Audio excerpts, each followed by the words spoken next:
الحمد للہ رب العالمین والصلاة والسلام علی سید الانبیاء والمرسلین۔ الحمد للہ درس قرآن کی نشست نمبر 218 ہے۔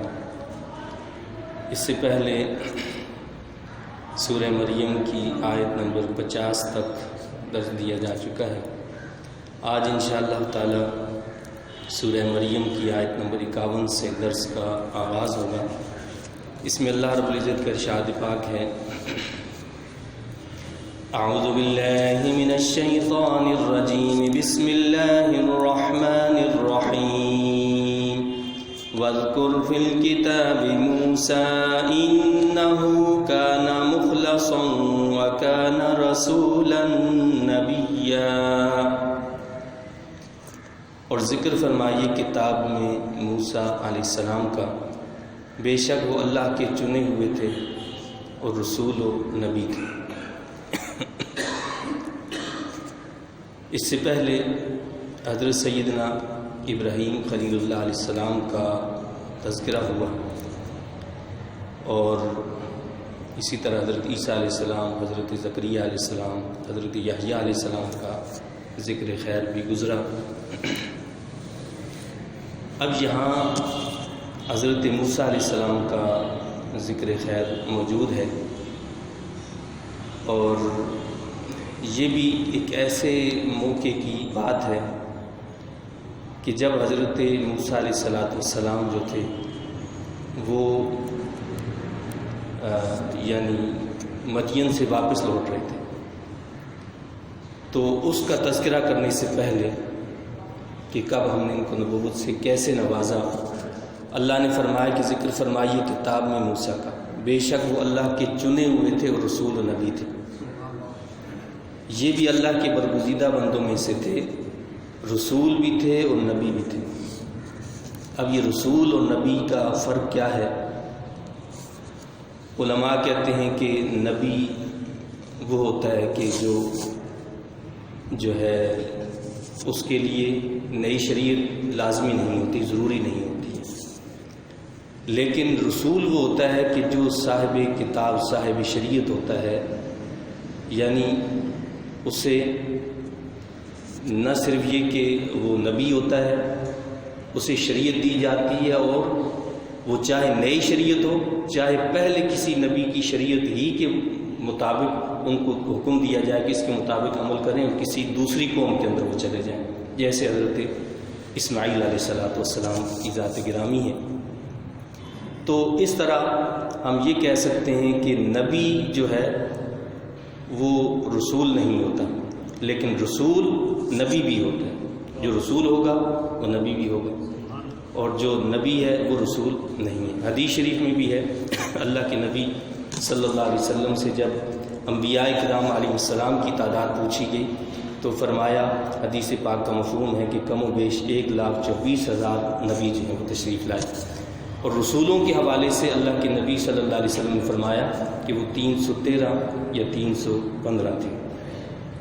تو فرمایا کہ موسیٰ علیہ السلام اللہ کے چنے ہوئے تھے، رسول و نبی تھے۔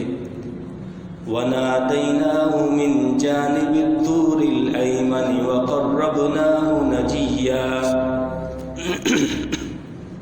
اور ہم نے انہیں پکارا طور کی دائیں جانب سے، اور ہم نے انہیں قریب کیا راز کی باتیں کرنے کے لیے۔ اب یہاں یہ بتایا ہے کہ جب آپ سفر پر تھے اور آپ تشریف لے جا رہے تھے، رات کا اندھیرا تھا، تو طور یہ ایک جگہ کا نام ہے، ایک پہاڑ ہے، وہاں سے یعنی آواز آئی جہاں حضرت موسیٰ علیہ السلام سفر کر رہے تھے، تو آپ کی دائیں طرف سے، دائیں جانب سے آواز آئی۔ فرمایا کہ پکارا ہم نے انہیں طور کی دائیں جانب سے، اور ہم نے انہیں قریب کیا راز کی باتیں کرنے کے لیے۔ تو ہم نے موسیٰ علیہ السلام کو اپنے قریب کیا، کیوں کیا؟ نجیہ، راز کی باتیں کرنے کے لیے۔ تو اللہ تعالیٰ نے وہی حضرت موسیٰ علیہ السلام کو نبوت سے سرفراز فرمایا۔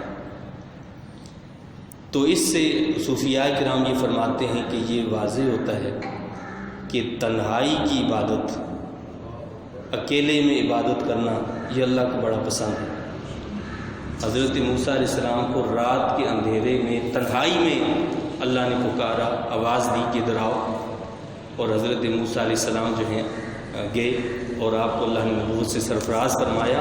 تو یہ راز و نیاز کی باتیں کرنا اور تنہائی میں کرنا یہ اللہ کو زیادہ پسند ہے۔ تو عبادت تنہائی میں جو ہے کی جائے تو اس میں زیادہ انسان کی جو ہوتی ہے وہ توجہ ہوتی ہے اور یہ اللہ کو زیادہ پسند ہے۔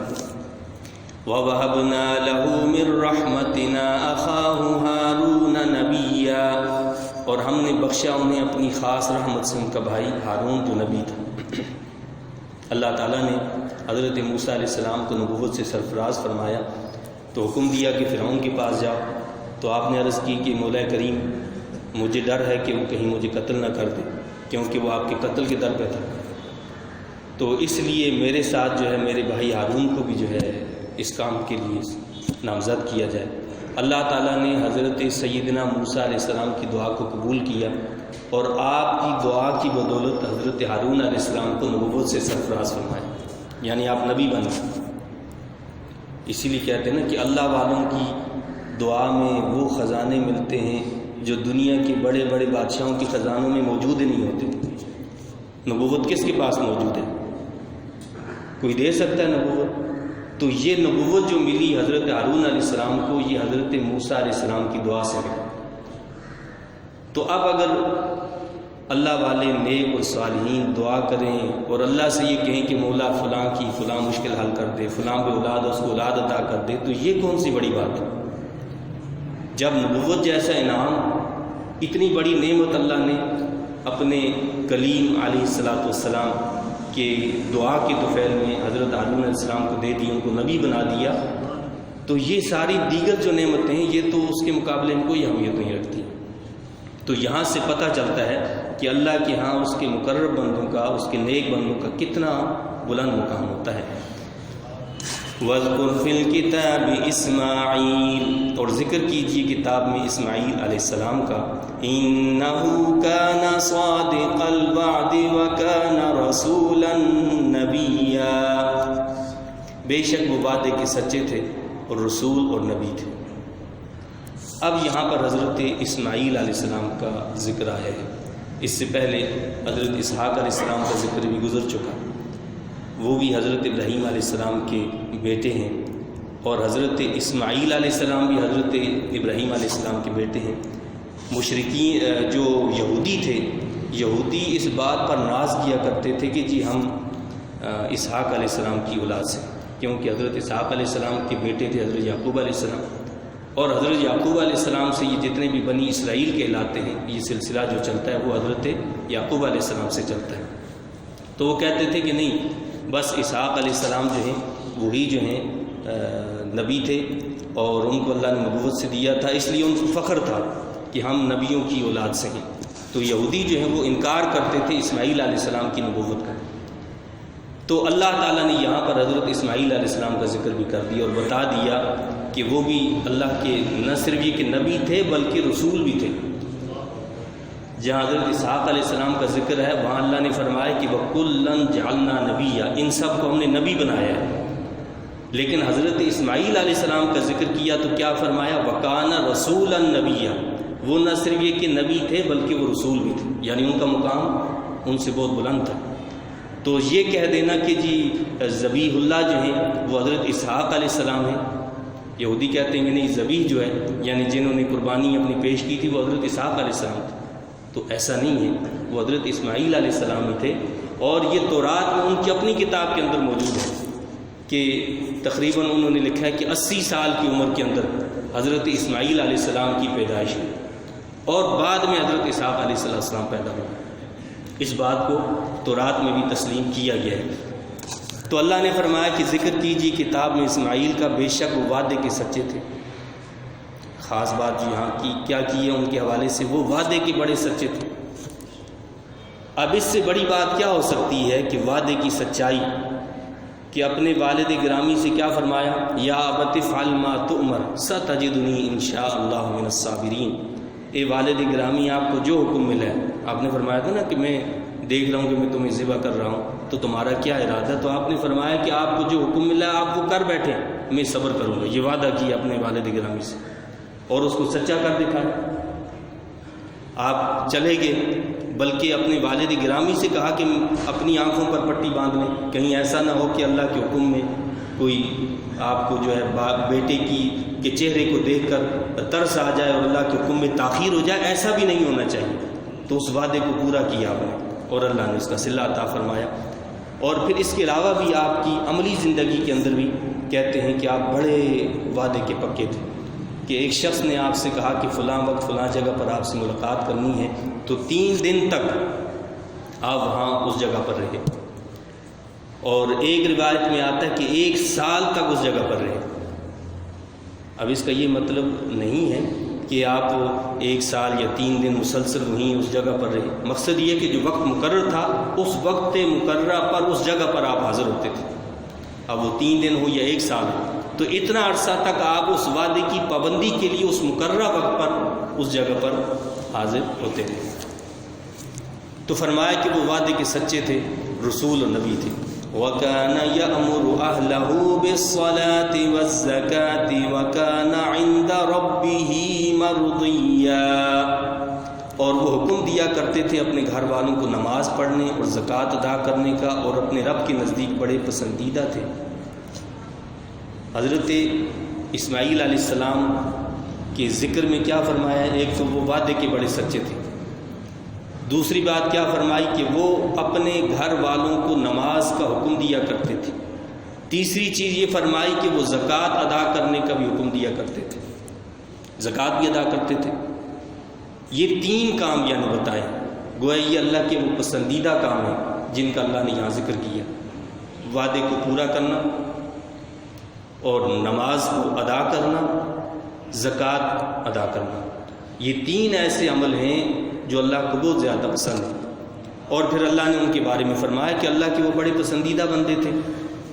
وَاذْكُرْ فِي الْكِتَابِ إِدْرِيسَ إِنَّهُ كَانَ صِدِّيقًا نَبِيًّا، اور ذکر فرمائی کتاب میں ادریس علیہ السلام کا۔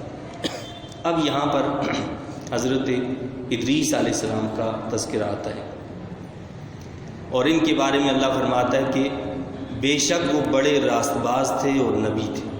وَرَفَعْنَاهُ مَكَانًا عَلِيًّا، اور ہم نے بلند کیا تھا انہیں بڑے اونچے مقام تک۔ اب یہ حضرت ادریس علیہ السلام جو ہیں یہ کب آئے؟ تو کہتے ہیں کہ حضرت آدم علیہ السلام سے حضرت نوح علیہ السلام کے درمیان کا جو دورانیہ ہیں، اس دور میں حضرت ادریس علیہ السلام تشریف لائے۔ یہ حضرت شیس علیہ السلام کی اولاد میں سے تھے، یعنی حضرت آدم علیہ السلام کے جو بیٹے تھے حضرت شیس علیہ السلام، تو ان کی اولاد سے تھے حضرت ادریس علیہ السلام، اور حضرت نوح علیہ السلام جو تھے وہ حضرت ادریس علیہ السلام کی اولاد سے تھے۔ اس طرح یعنی پھر وہ ان کی اولاد میں بنتے ہیں۔ تو وَرَفَعْنَاهُ مَكَانًا عَلِيًّا، ہم نے بلند کیا تھا انہیں بڑے اونچے مقام تک۔ اب مفسرین کرام اس حوالے سے اختلاف رکھتے ہیں، بعض یہ کہتے ہیں کہ ان کو اس دنیا میں ہی اسی طرح آسمان پر اٹھا لیا گیا تھا، بعض یہ کہتے ہیں کہ ان کا وصال ہو گیا، اور وصال کے بعد انہوں نے یہ اللہ سے خواہش ظاہر کی تھی کہ مجھے جنت میں جو ہے داخل کر دیا جائے، تو آپ کا وصال ہو گیا، وصال کے بعد اللہ نے ان کو زندہ کیا اور پھر ان کو سیدھا جنت میں جو ہے وہ پہنچا دیا۔ لیکن یہ جتنی بھی روایات ہیں، اس قسم کی جو روایات آتی ہیں، تو محققین علماء جو ہیں وہ یہ کہتے ہیں سب اسرائیلیات ہیں، لہٰذا اس پر کسی عقیدے کی بنیاد تو نہیں رکھی جا سکتی۔ یہ جو اللہ نے فرمایا کہ وَرَفَعْنَاهُ مَكَانًا عَلِيًّا، ہم نے بلند کیا تھا انہیں بڑے اونچے مقام تک، یہ آپ کے مرتبے اور مقام کا تذکرہ ہے کہ آپ کو اللہ نے بہت بلند مقام عطا فرمایا تھا، آپ کو اللہ نے بلند مقام عطا فرمایا تھا۔ أولئك الذين أنعم الله عليهم من النبيين من ذرية آدم وممن حملنا مع نوح ومن ذرية إبراهيم وإسرائيل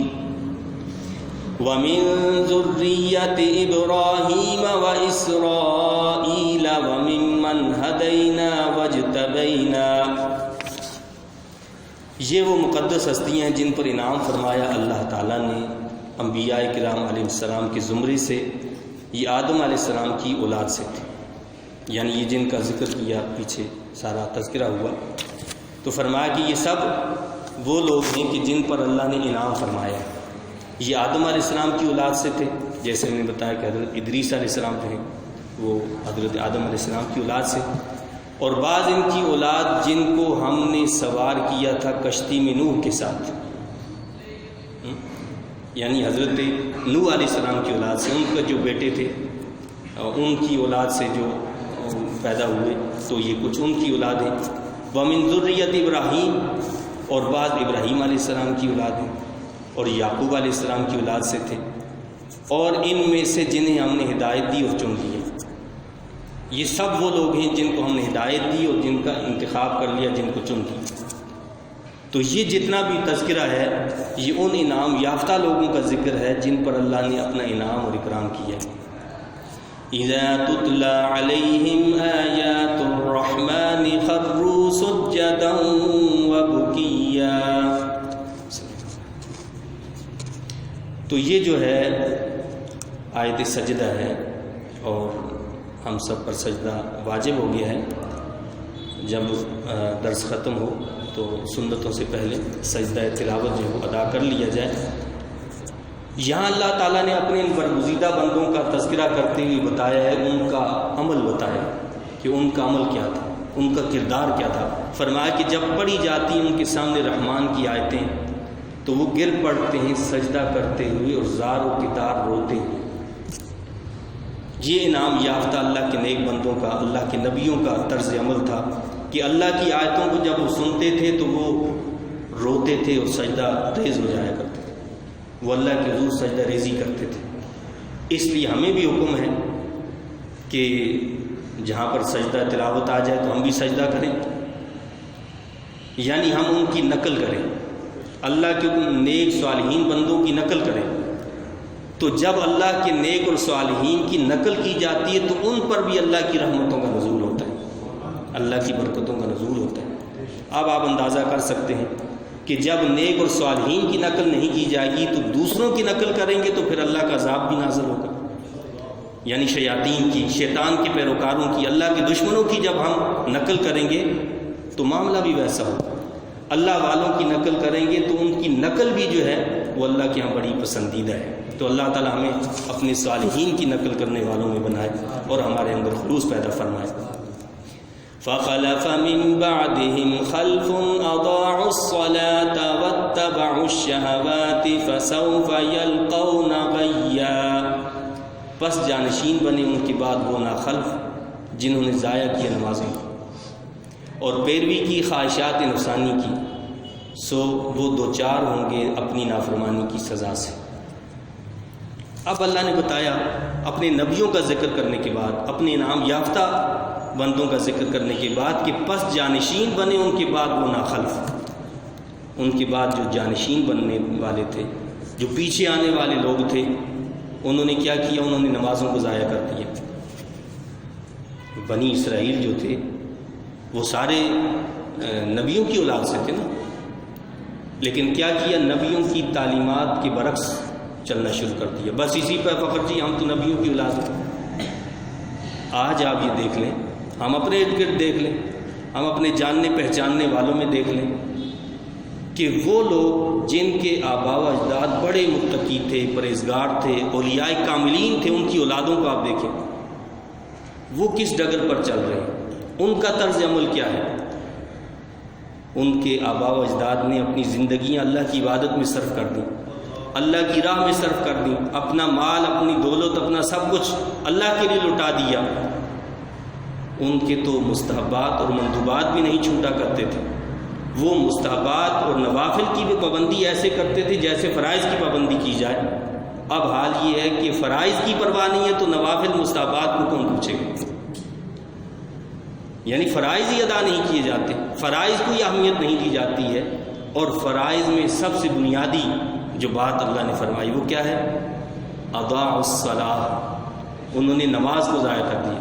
کہتے ہیں ہمیں تو نماز کی ضرورت ہی نہیں ہے جی، ہم تو نیک صالحین کے بندے کے اولاد ہیں، تو نیک صالحین کی اولاد ہوتے ہوئے تو ہمیں نماز کی ضرورت نہیں ہے۔ کھانا ہم یہاں کھائیں گے لیکن نماز ہماری مدینہ شریف میں ہوتی ہے، مکہ شریف میں ہوتی ہے، تو بھائی کھانا بھی وہاں کھا لو، یہاں کیوں کھاتے ہو؟ تو کھانا تو یہیں کھانا ہے، نماز یہاں نہیں پڑھنی ہے۔ تو یہ سب شیطان کی پیروکاری کرنے والے لوگ، یہ اللہ والوں کا نام بدنام کرنے والے لوگ۔ تو اللہ نے بتایا کہ پس جانشین بنے ان کے بعد وہ ناخلف جنہوں نے ضائع کیا نمازوں کو۔ نماز کا ذکر کرنے کا مقصد کیا ہے کہ نماز تمام عبادتوں کی ایک بنیاد ہے۔ جس نے نماز کو ضائع کر دیا وہ تمام برائیوں میں مبتلا ہو گیا، اور جس نے نماز کو مضبوطی سے پکڑ لیا وہ برائیوں سے بچ جائے گا۔ قرآن میں اللہ نے فرمایا ہے کہ ان الصلاۃ تنہا عن الفحشاء والمنکر، یہ نماز جو ہوتی ہے یہ فحاشی سے، برائیوں سے بچاتی ہے۔ یعنی اس کا مطلب یہ ہوا کہ اگر کوئی ایسا مریض ہے کہ جو خواہشات نفسانی کا پیروکار ہے، اس کا علاج ہے نماز، اس کا علاج نماز ہے کہ وہ نماز کی پابندی کرے تو خواہشات کی پیروی سے بچ جائے گا۔ لیکن نماز کا یہ مطلب نہیں ہے کہ ہماری طرح صورت نماز کی ہو، بس نہیں، حقیقتاً نماز ادا کریں۔ یعنی جس طرح صورتاً ہم اٹھتے بیٹھتے رکوع سجود کرتے ہیں، ہمارا دل بھی اسی طرح ساتھ میں جھک رہا ہو، دل کی گہرائی سے نماز ادا کریں۔ اللہ کا بندہ بن کر اس کی بندگی کرتے ہوئے اگر نماز ادا کی جائے گی تو اس کو اللہ تعالیٰ یہ صلہ عطا فرمائے گا کہ خواہشات نفسانی سے وہ بچ جائے گا۔ تو گویا ایسے لوگ کہ جو نماز کی پابندی نہیں کرتے ہیں وہ کیا ہوتے ہیں، اپنی نفسانی خواہشات کے غلام بن کر رہ جاتے ہیں، وہ ہر برائی میں مبتلا ہو جاتے ہیں، وہ فسق و فجور میں مبتلا ہو جاتے ہیں۔ تو فرمایا کہ ان کے بعد وہ ناخلف لوگ جانشین بنے جنہوں نے ضائع کیا نمازوں کو اور پیروی کی خواہشات نفسانی کی۔ اب ان کے ساتھ معاملہ کیا ہوگا؟ سو وہ دوچار ہوں گے اپنی نافرمانی کی سزا سے۔ اب اگر بھائی وہ صالحین کی اولاد ہیں، جب صالحین کے طریقے کو نہیں اپنایا تو کیا مطلب ہے؟ کیا ان کو جنت میں ڈالیں گے؟ اللہ فرماتا ہے فَسَوْفَ يَلْقَوْنَ غَيًّا، عن قریب ہم ان کو کیا کریں گے؟ نافرمانی کی سزا سے دوچار کریں گے۔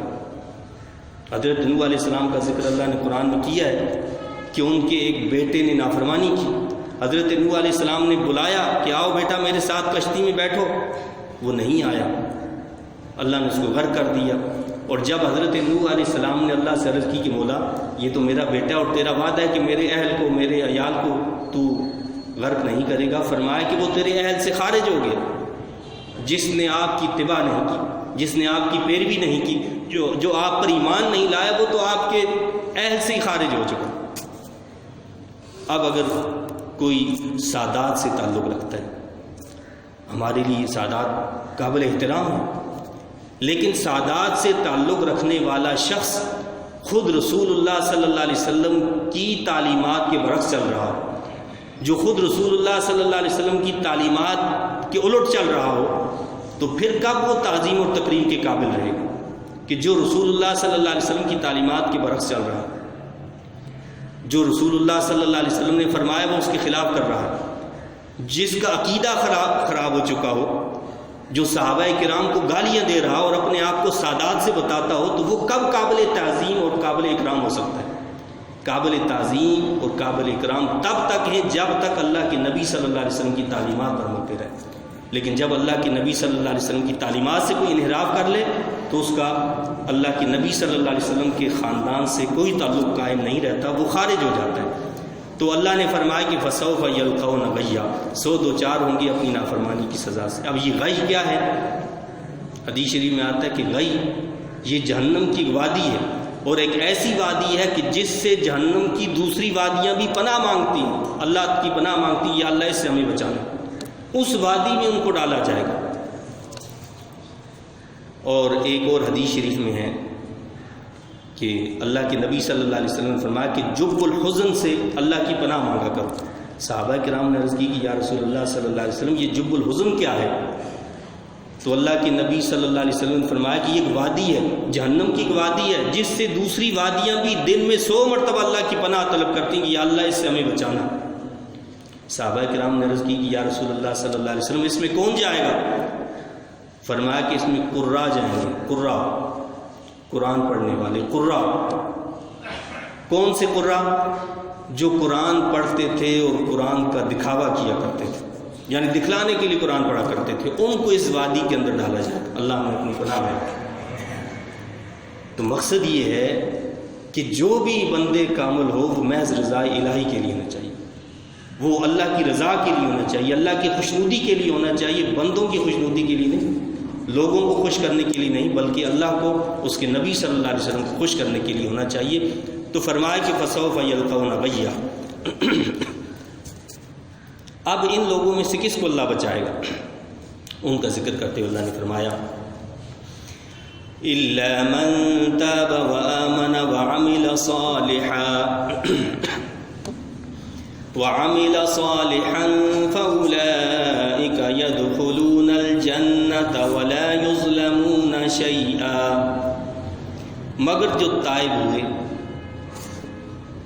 جو تائب ہو جاتا ہے، توبہ کر لیتا ہے، گناہوں کی زندگی بسر کر رہا تھا، اس کو اللہ نے سمجھ دے دی، عقل دے دی، فہم آ گیا، سچے دل سے اس نے توبہ کر لی، مگر جو تائب ہوئے اور ایمان لائے اور نیک عمل کیے، جس نے گناہوں سے توبہ کر لی، ایمان لے آیا اور عمل صالح شروع کر دی، اب نیک عمل کرنا شروع کر دی، فَأُولَئِكَ يَدْخُلُونَ الْجَنَّةَ وَلَا يُظْلَمُونَ شَيْئًا۔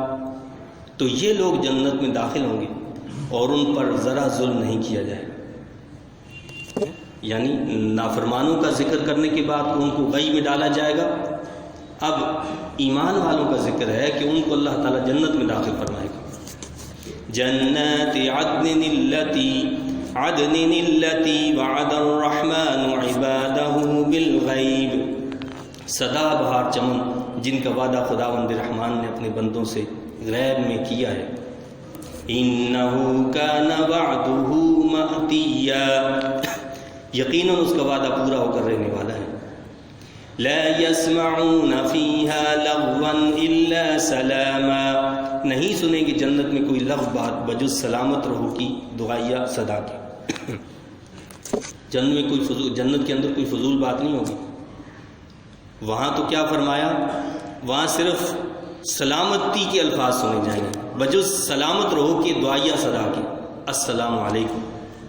یعنی یہ اس کا مطلب یہ ہے، یہ جو ہم دنیا میں سلام کرتے ہیں، یہ آپس میں ملتے ہوئے رخصت ہوتے ہوئے السلام علیکم، یہ جنتیوں کا کلام ہے، لہٰذا اس کو رائج کیا جائے۔ جنتیوں کا کلام ہم کریں یا گڈ نائٹ اور مارننگ نائٹ اور فلاں، یہ تو کیا ڈرامے ہم نے لگا دیے، سارے انگریزوں کے طریقوں کو بنا لیے کہ اس میں ہم اپنی بڑائی سمجھتے ہیں، ہم پتہ نہیں کیا چیزیں۔ تو ان چیزوں کو چھوڑ کر اللہ نے جو طریقہ بتایا، اللہ کے نبی نے جو طریقہ بتایا، جو جنتیوں کا کلام بتایا، جو جنتیوں کا سلام ہے، اس کو رائج کریں۔ تو جب بھی ملیں، جب بھی رخصت ہو تو السلام علیکم۔ فرمایا کہ جنت میں یہ صدائیں تم سنو گے اور کوئی صدا نہیں ہوگی، تو وہاں یہ صدائیں سنی جائیں گی، لہٰذا انہی کو ہم اپنائیں گے تو اللہ سے امید ہے کہ اللہ وہاں پر بھی ہمیں ان نداؤں کے اندر ہمیں رکھے گا انشاءاللہ تعالی۔ وَلَهُمْ رِزْقُهُمْ فِيهَا بُكْرَةً وَعَشِيًّا، اور انہیں ان کا رزق ملے گا وہاں ہر صبح و شام۔ یہ مطلب نہیں کہ صبح شام رزق ملے گا باقی نہیں ملے گا، مقصد یہ ہے صبح شام کا کہ ہر وقت ان کو وہاں رزق مہیا ہے، جب وہ تمنا کریں گے۔ جیسے ہم کہتے ہیں نا کہ تمہاری یاد صبح شام ستاتی ہے، صبح شام ستانے کا مطلب کیا ہے کہ جی صبح اور شام میں یاد آتے ہو، بس نہیں، مقصد یہ کہ ہر وقت تمہاری یاد ستاتی ہے۔ تو فرمایا کہ ان کو صبح شام رزق ملے گا، ہر وقت جب بھی وہ تمنا کریں گے، آرزو کریں گے، ان کو مہیا کر دیا جائے گا۔ ایک حدیث پاک کا مفہوم ہے کہ ایک شخص جنتی ہوگا، اللہ سے عرض کرے گا کہ مولا مجھے کھیتی باڑی کرنی ہے۔ اللہ فرمائے گا کہ بندے کیا کسی چیز کی کمی رہ گئی ہے؟ وہ کہے گا کہ مولا نہیں، کمی نہیں رہ گی، بس میں کھیتی باڑی کرنا چاہتا ہوں۔ اللہ اس کی اس فرمائش کو پورا کر دے گا، اور کھیتی بیج ڈلے گا، یہ بنے گی، یہ پک جائے گی، یہ فوراً کٹ جائے گی، سب معاملہ فوراً کے فوراً ہو جائے گا، یہ سارا ہو جائے گا۔ تو اس پر جو سوال کرنے والا شخص تھا اس نے کہا کہ یا رسول اللہ صلی اللہ علیہ وسلم، یہ ہمارا طریقہ تو نہیں ہے، یہ فلاں قوم جو ایسا کرتی، یعنی وہ کھیتی باڑی سے زیادہ محبت کرتی، یہ وہ کریں گے۔ تو اللہ کے نبی صلی اللہ علیہ وسلم اس پر مسکرا بیٹھے، یعنی مقصد یہ سوال کرنے والا جو بندہ ہوگا، تو سوال کرنے والے نے کہا کہ ہم لوگ تو کھیتی باڑی سے زیادہ محبت نہیں کرتے ہیں، تو مقصد فلاں قوم جو ہے کھیتی باڑی سے زیادہ محبت کرتی ہے، تو یہ سوال کرنے والا بھی وہ کھیتی باڑی کرنے والوں میں سے ہوگا۔ یعنی جو کھیتی باڑی کرنے والے لوگ ہیں ان قبیلوں سے ہوگا جو کہے گا کہ یا اللہ مجھے کھیتی باڑی کرنی ہے. تو اللہ کے نبی صلی اللہ علیہ وسلم اس پر مسکرا بیٹھے. تو اللہ تعالیٰ وہاں کی نعمتیں ہم سب کو عطا فرمائے، اس لیے کہ وہاں کی تو نعمتیں ایسی کہ جو نہ کسی کان نے سنی نہ کسی آنکھ نے دیکھی. تلک الجنۃ التی نورث من عبادنا من کان تقیا، یہ وہ جنت ہے جس کا ہم وارث بنائیں گے اپنے بندوں سے صرف اس کو جو متقی ہوگا. اس جنت کا وارث متقی لوگوں کو بنایا جائے گا. وارث بنائے گا اللہ تعالیٰ. کیسے وارث بنیں گے ایمان والے؟ وہ وارث ایسے بنیں گے جنت کے کہ ایک تو ان کا اپنا جنت کا حصہ ہوگا اور ایک حصہ ان کو کفار کا دیا جائے گا. جو کافر جس کا جنت میں بھی اللہ نے حصہ رکھا تھا، چونکہ وہ اپنے کفر کی وجہ سے اس حصے کو نہیں لے سکا تو لہٰذا وہ حصہ بھی مومن کو دے دیا جائے گا. تو اس طرح جنتی جو ہوں گے وہ جنت کے وارث بنا دیے جائیں گے. وَمَا نَتَنَزَّلُ إِلَّا بِأَمْرِ رَبِّكَ، اور جبرائیل میرے نبی سے کہو ہم نہیں اترتے مگر آپ کے رب کے حکم سے. ایک مرتبہ حضرت جبرائیل علیہ السلام کافی وقفے کے بعد تشریف لائے تو اللہ کے نبی صلی اللہ علیہ وسلم نے فرمایا کہ جبرائیل تم جلدی جلدی ہمارے پاس کیوں نہیں آتے؟ اس پر اللہ تعالیٰ نے اپنے نبی صلی اللہ علیہ وسلم پر وحی کی کہ آپ اے جبرائیل آپ جو ہیں نبی کریم صلی اللہ علیہ وسلم سے یہ کہہ دیں کہ ہم نہیں اترتے مگر آپ کے رب کے حکم سے. ہم تو رب کے حکم کے پابند ہیں. جب وہ حکم دیتا ہے، جب وہ فرماتا ہے آ جاتے ہیں، جب وہ حکم نہیں دیتا تو ہم حاضر نہیں ہو سکتے. لَهُ مَا بَيْنَ أَيْدِينَا وَمَا خَلْفَنَا وَمَا بَيْنَ ذَلِكَ، اسی کا ہے جو ہمارے سامنے ہے، جو ہمارے پیچھے ہے اور جو کچھ اس کے درمیان ہے. یعنی جو آخرت میں ہے، جو دنیا میں ہے، جو ازل اور ابد تک اس کے درمیان جو کچھ بھی ہے، یہ سب اس رب کائنات کا ہے. وَمَا كَانَ رَبُّكَ نَسِيًّا، اور نہیں آپ کا رب بھولنے والا. کچھ لوگ ایسے بھی ہیں جو کہتے ہیں نعوذ باللہ اللہ تعالیٰ کو جو ہے بھول ہو جاتی ہے.